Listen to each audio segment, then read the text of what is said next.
The Zimbabwe Republic Police fully, I reiterate, and this is the message from the Commissioner General of Police, Commissioner General T.G. Matanga, fully recognizes the importance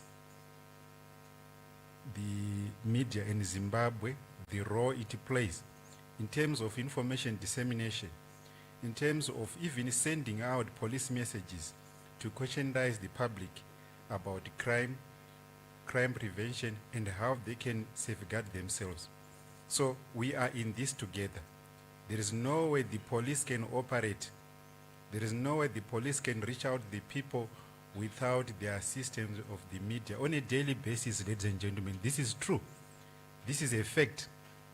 And in this regard, we are also aware of the new normal, the new work environment in which the media and us police are operating. This environment, ladies and gentlemen, has got its own challenges. And some of these challenges are even affecting our relations, as alluded to by the various presenters, who include the Permanent Secretary for the Ministry of Information, Publicity and Broadcasting Services. And as police, we condemn any form of attack on a journalist. Any form of attack on journalists. And we encourage that as we commemorate this day, the day to end impunity for crimes against journalists, let's come together. Let's continue to find each other. Because if we are not finding each other, definitely our work will not be easy, especially if we aim to serve the public with correct information. You see, because some of the issues which have been highlighted, yes, there are reports which have been made against police officers, where some journalists have alleged that they have been attacked by police officers. And we reiterate what we have said in our engagement with the ZUJ, in our engagement with the MISA, in our engagement with the Media Alliance, that reporters should feel free to report so that investigations can be conducted and action can be taken. The challenge which we have in following some of these reports, I have taken note that MISA, they said they've got about 30 or so reports. ZUJ, they've said about 20. Media Alliance, they said about 20 cases. I request that, if possible, I be availed with those cases so that I can make a follow-up. And I mean it, I want to make a follow-up on those cases which have been brought to the attention of the police, where they are now. You see, do we really have evidence or not? If the cases are due to go for court, what's stopping them from going to court? Or if we have no evidence, where have the cases just gone dead? But one of the issues which I also appeal with colleagues in terms of the justice system in our country, when a report is made, the police has to investigate. And in investigating, there are several issues which are looked at. And this is, affecting some of these cases.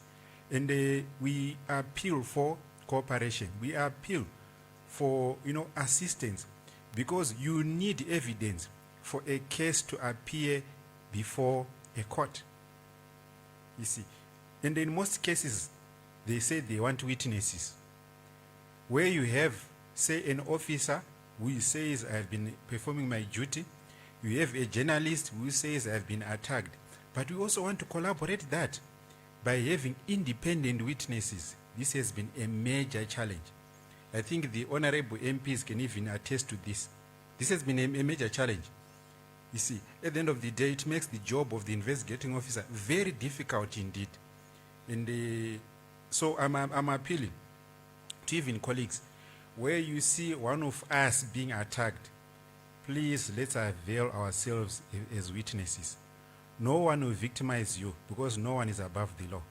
No one will threaten you, because no one is above the law. So this is what I want to say. And also, there are some situations where I feel that some of us are being set up, where you find that somebody invites you to say, I've got a press conference, I've got this engagement, but there is, something behind. I can cite an incident which happened in Hatfield, where this church was having, serious differences, and one of them invited the media. After inviting the media, the other group, they said, no, there is invasion of privacy. Police, can you come in? And as the police officers were called in, some of the colleagues, they alerted me, and I was trying to find out what is really happening. Then I established that journalists were caught in crossfire. Crossfire because of this dispute. And they would advise these guys to put their house in order, to say, if you guys have got your differences, please allow the media to do their work. So those are some of the challenges which face the police, ladies and gentlemen, which I also appeal that because of the nature of the police work, you also need to take note that sometimes when situations happens, yes, our officers, they will go maybe above board, but there are some people who are also part of the problem, especially when some of these activities, okay. And also, the issue of social media, as we talk about the safety of journalists, I know Tony raised some issues where you find that these days we are also grappling with the citizen journalism. And the citizen journalism has got its own strength, it has got its own advantages and disadvantages. It has really affected us. Even our relations, they are also now being shaped by the so-called citizen journalism, where you find that when we talk of journalism, the traditional journalism field, we talk of ethical standards, we talk of ethics. But with citizen journalism, the ethics are no longer being observed. Whether somebody is saying something which is correct or not correct, something which has happened or has not happened, people, they just want to be the first with the news. And in trying to do so, you will find that there are people who are also going to report to the police. So it's a challenge which I appeal to this August House to find a balance. As we interact, as we engage, what do we do with citizen journalism? You see, not to curtail them, but how do we strike a balance between the rights of those who claim that citizen journalism is affecting us and the operational way the media we know has been operating. So we don't want to affect the work of journalists, but we want to enable the work of the journalists to be effective. Then coming to COVID-19, I took note of what the PS said. When COVID-19 came, no one was prepared for it. This is a fact, ladies and gentlemen. And when various statutory instruments were put in place, when they were promulgated, they really affected the work of the police. You see, because certain sectors at first they were allowed to operate, certain sectors they were not allowed, but the immense work of the journalists, they were not initially outlined, especially on the 30th of March 2020. And after what happened in Gweru, what happened in Harare, and what happened in Chinoi, we quickly communicated with the Ministry of Information and the Zimbabwe Media Commission. And it was unanimously agreed that the accreditation cards for 2019, those which were expiring on 31st December 2019 or had expired on 31st December 2019, they were still valid because the current registration process was not complete. And we communicated with all police commanders in the various provinces and districts to say, please do not hinder the work of journalists. Allow them to continue with their work as long as they produce their 2019 media accreditation cards. You see, and to all colleagues who communicated with us, to all colleagues who communicated with the parent ministry, this was the arrangement. But we have a challenge with culture, ladies and gentlemen. In any organization, including in the journalism, fraternity, where there are people who think that, they don't want to move with the time. And I appeal to colleagues that as we talk about the safety of journalists, let's also assist police officers. Let's also assist the security men to recognize that we are living in a globalized world. We are living in an evolving world where we also need to change our culture. You see, we need to embrace what is happening now, especially when the government talks about Vision 2030. When you talk about the Second Republic, things cannot be the same, cannot be the same as the old system. And this is what we have been grappling with, police officers, to say, guys, for us to have good relations with the journalists, let's not hinder them in their work. And I'm happy that despite what happened between April, March, up to maybe July, currently we don't have major obstacles in terms of the way journalists are operating, in terms of the way journalists are interacting with the police. And I want to thank you, colleagues, to be honest with what you've done. You have supported us as the police, because some of the cases which we have unearthed, it is because of journalists. It's an open secret that some of our guys have not been honest at the checkpoints, and we have managed to gather information because of the journalism fraternity, and we want that work to continue, because without you guys we cannot be where we are today. So I really want to appreciate the work which is being done by the media in Zimbabwe. And for Masvingo, I'm also concerned with what is happening in Masvingo. I have spoken to the Mira guys.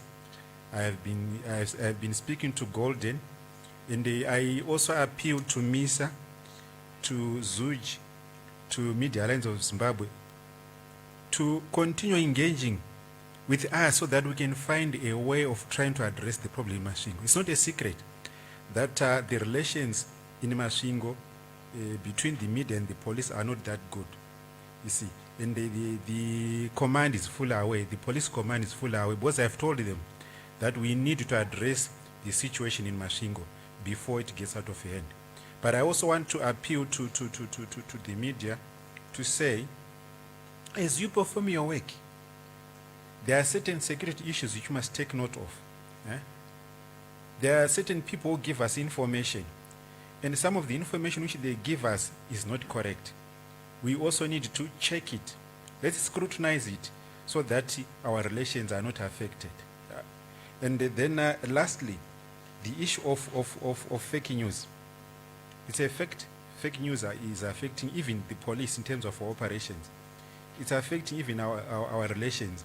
So I also appeal that as the current legislative process in terms of the way the media is operating is taking shape, let's also continue to find each other and deal with the issue of fake news. I'm happy that what our colleagues in the Media Alliance of Zimbabwe have done, Zuj and MISA, where they have engaged us. If a story is not correct, it has been quickly pulled down. And I want to applaud you guys to say you have stood for the truth. So do not tire. Continue standing for the truth, and definitely will work very well. And we take note that as some of the journalists perform their duty, especially the up-and-coming young journalists, I also want to appeal to them, please use polite language. I know what happened in Chinhoyi, where this journalist alleged that he was arrested. But when we conducted investigations, our PR guys were on the ground. We found that there was use of foul language, and I'm happy Mitsidongo CG continue doing the good work, because when we engaged, we agreed that the language which had been used by our colleague was not proper. And also, let's take note that as our guys perform their work, there are people who are coming forward to report, to say, so and so has demanded a bribe from me. And those cases, the police can only do investigations. It's not in our purview to chase those people away. We can't deny them their right to make reports. So I also appeal to colleagues that as our guys perform their duties, they must allow people who want to report against them, especially issues to do with the bribe.